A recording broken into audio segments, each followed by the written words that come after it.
Welcome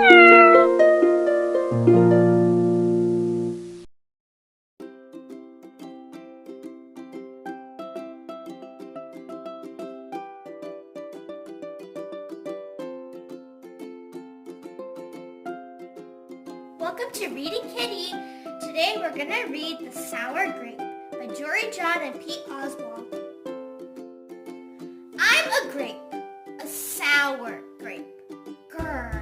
If somebody upsets me, I'll remember it. If somebody wrongs me, I won't forget it. If somebody insults me, I'll never ignore it. Nope. See that banana over there? That banana slipped and bumped into me, so I'm holding a grudge. See that orange? That orange didn't call me back for a week. Grudge. See that lime? That lime borrowed my scarf and never returned it. Grudge. I suppose I've got pretty thin skin for a grape. Nobody steps on this grape. Grrr. Granted, it was always this way. I grew up in a close-knit bunch. There were about 3,000 of us in our little community. We were sweet to each other. You look nice today. So do you. No, you do. We all lived on a vine. Sure, it was a bit claustrophobic, especially when we were trying to get ready in the morning. Are you done in there? Come on. But my family was ripe with humor, goodwill, and warmth. We did our best with what we had. Are you going to finish that? My grandparents visited on the weekends. We'd stroll in the sun and they'd teach us what they knew. They said it takes a bunch to raise a seed. They said that good grapes roll their own way in life. They told us to be kind, forgiving, considerate, and grateful. Or grateful, my grandpa said with a wink. Above all, no matter what life throws at you, and there will be a lot, try to stay sweet, my grandma said. Indeed, we said in response. And for a while, I was the sweetest of the sweet. I said please, I said thank you. I brushed aside life's little noises. I knew how good I had it. Oops, haha, no problem at all. But then one day, something changed in me. It was my birthday! I vigorously planned a big party for weeks. I sent out invitations and the day prominently displayed. Get this, I had a Ferris wheel, a magician, and hay rides. I had snacks upon snacks upon snacks. The highlight of the party, though, was a fireworks display, which would happen at sundown. I stood out in front and waited for folks to arrive.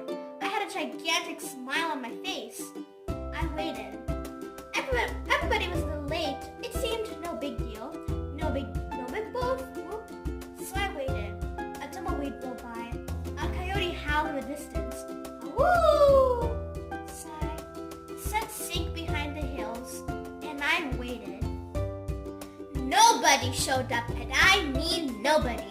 By the time the fireworks show started with me as a sole specter, I was scowling. I considered everybody I invited, and only one thought came to my mind. Grudge, grudge, grudge, grudge, grudge, grudge, grudge, grudge, grudge. After that, my personality became something else entirely. I went from a sweet grape to a bitter grape to a snappy grape. Who moved my chair? Finally, I became a sour grape. Grr. I started holding minor grudges that eventually became major grudges. Why don't you watch where you're going?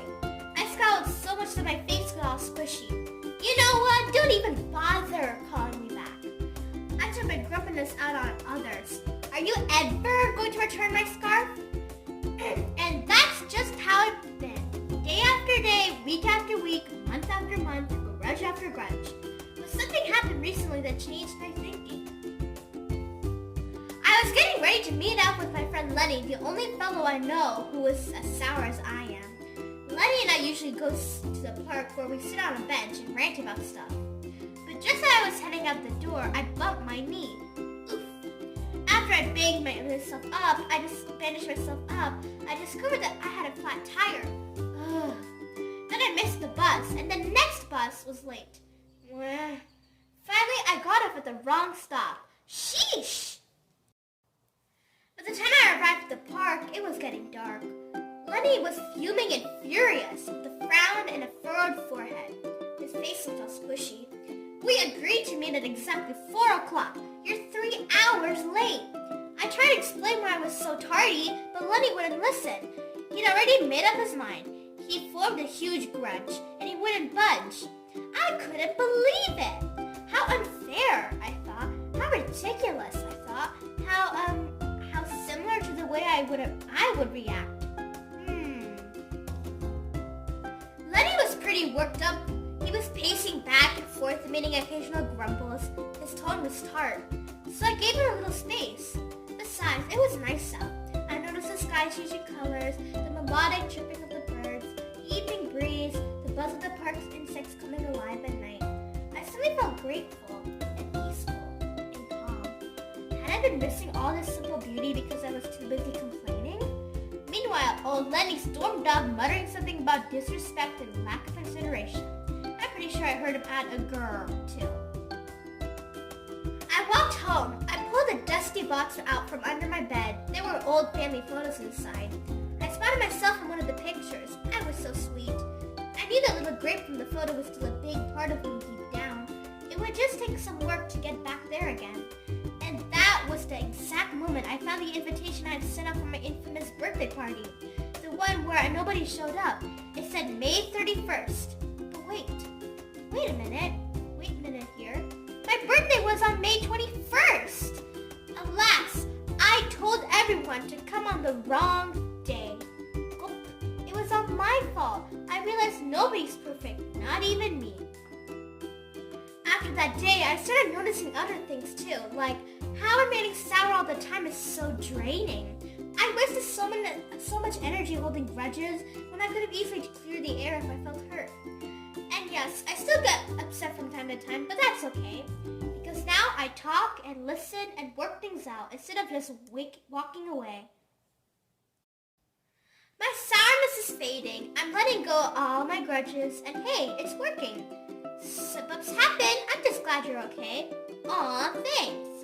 That scarf looks sublime on you. Why don't you keep it? Really? You're the best. Aren't you glad we got to catch up? I'm so grateful we did. Sure, sometimes I let out a little grrr when I'm frustrated, like this. Grrr. But then I move on. My face is less squishy too. Oh, and don't worry, things are okay with Lenny again. Gosh, sorry, I'm late. You must be furious. No big deal, my friend.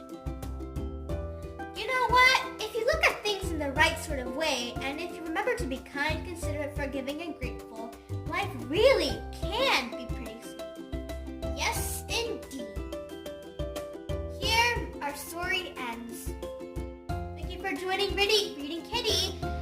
Please like, share, subscribe to my channel. Thank you for watching.